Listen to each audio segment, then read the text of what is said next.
There are 125,000 hobbyist beekeepers in the United States. Freeport High School has two of them, Mr. Eiler and Mr. Skipwar. Started beekeeping the first full summer when I moved into the house that I bought in Freeport. So I want to say that was the summer of 2021, I think, maybe 2020. I can't remember which year, but a couple years ago. First of all, make sure they have enough room. So I spread out the frames and spread out the boxes. I make sure that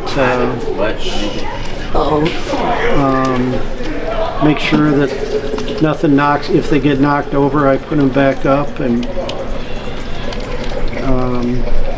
give them ventilation. When it's real hot in the summer, I'll kind of adjust the boxes so the air can get up through there.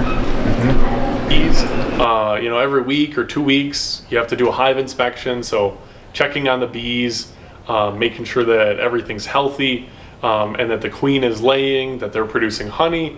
There might be some pesticide treatments that you have to do and things like that. And then late in the season, once you have honey, you take those frames out and you've got to extract it and bottle it. So that's pretty much the short version of beekeeping.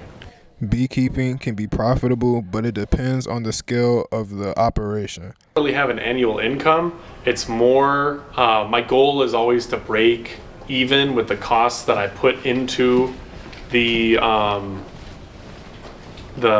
bees. So I always want to make, if I'm spending $500 on new bees, I want to try to make at least $500 in selling the honey so that I can break even. It's not my goal to make money with it. It's more of a hobby that can make money, but yeah, as long as I cover the costs that I put into it, that's usually a good year.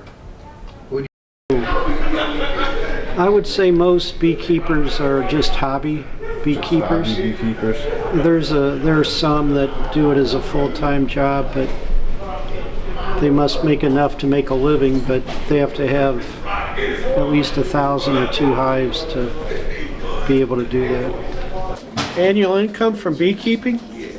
About break even. People should buy local honey because it's less processed, leading to better taste and potentially better health benefits. Homemade honey to me is better than store-bought. I like it because the way that you extract honey is a lot different. When it comes to Ben's bees, he's not smoking the bees out, and that's really crucial to me because for me at least, it just tells you how much you care about the environment and your product. I'm friends with Miss Kleindell, so when I followed her on Facebook, I saw his bees, and I went online, ordered out, and then I met Mr. Skipwar, and that's my provider now. Keeping the bees safe can be a challenge sometimes because of diseases, pests, and environmental factors.